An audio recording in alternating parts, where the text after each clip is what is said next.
Salut à tous, bienvenue dans cette nouvelle vidéo.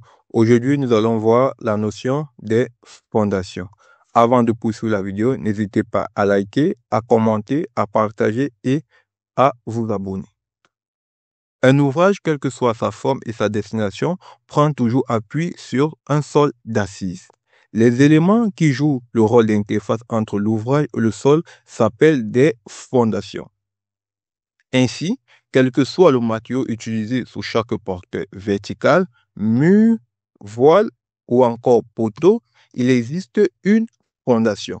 La fondation d'un bâtiment ou d'un ouvrage est la partie de ce dernier qui repose sur un terrain ou sol d'assises et qui transmet à ce dernier toutes les sollicitations. Quand on parle ici de sollicitations, on voit tout ce qui est charge et surcharge combinées auxquelles ce bâtiment est soumis par l'intermédiaire de sa superstructure.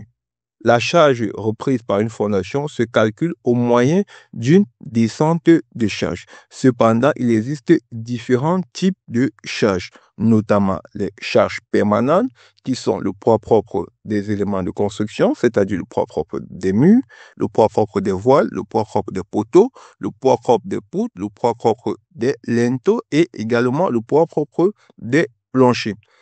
En outre, nous avons la charge variable d'exploitation qui dépend ici de la destination de la construction.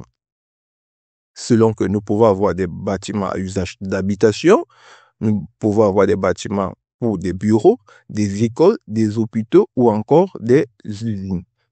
Nous avons là un aperçu des charges en kilonewtons par mètre carré des locaux suivant leur utilisation. Donc, pour des logements d'habitation, y compris les combles aménageables, on utilise la valeur de 1,5 kN par mètre carré. C'est d'ailleurs le cas lorsqu'on fait nos modélisations sur des logiciels comme Robot ou encore HOSATU. Lorsqu'il s'agit d'insérer la charge d'exploitation pour un bâtiment à usage d'habitation, on insère la valeur de 1,5 kN par mètre carré. Nous avons le cas des balcons qui est de 3,5 kN par mètre carré et des escaliers qui est de 2,5 kN par mètre carré. Alors, il est important de respecter ces différentes valeurs afin d'avoir un dimensionnement et des résultats qui seront cohérents. Là, nous avons ici un aperçu de comment se faire la descente de charge. Donc, nous avons les charges climatiques, donc c'est-à-dire tout ce qui est vent, tout ce qui est neige, qui sont amenés au niveau de la charpente, qui sont supportés par la charpente et les couvertures, qui à leur tour renvoient les charges au niveau du mur de réfant, qui à leur tour renvoient ces charges au niveau du plancher, y compris les charges d'exploitation que nous avons vues précédemment, qui à leur tour renvoient la charge au niveau du mur de réfant et ainsi de suite jusqu'à arriver au niveau du sol de fondation. Le rôle principal d'une fondation est de reprendre sans subir de dommages les charges et surcharges amenées par la superstructure, puis de transmettre ces sollicitations au sol dans de très bonnes conditions de façon à assurer la stabilité de notre ouvrage. Ainsi, les fondations sont en réalité des éléments de transmission au sol de fondation de l'ensemble des charges supportées par l'ouvrage. Et les conditions suivantes doivent être vérifiées. En premier, nous avons la condition de stabilité. En deuxième, on doit avoir une absence de glissement horizontal, c'est-à-dire que l'adhérence sol-fondation doit empêcher les forces horizontales. Lorsqu'on parle de forces horizontales, on voit tout ce qui est poussée devant, poussée derrière. Donc, on doit empêcher ces forces de pousser l'ouvrage de façon horizontale.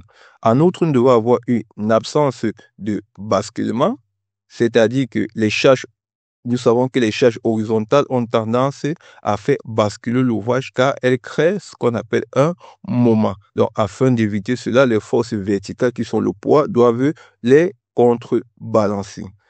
Également, on doit éviter une absence de déplacement vertical. Donc, le sol doit être suffisamment résistant pour éviter l'enfoncement du bâtiment de manière uniforme ou dissymétrique, ce qu'on appelle couramment des tassements différenciés. Donc, il est important de se rassurer que notre fondation doit être durable et économique, c'est-à-dire que le type de fondation, les matériaux employés ainsi que la mise en œuvre doit être le moins coûteux possible. J'espère que la vidéo vous a plu, qu'elle vous a intéressé. Si c'est le cas, n'oubliez pas de mettre un pouce, de faire un commentaire et de vous abonner. On se dit à bientôt dans une prochaine vidéo.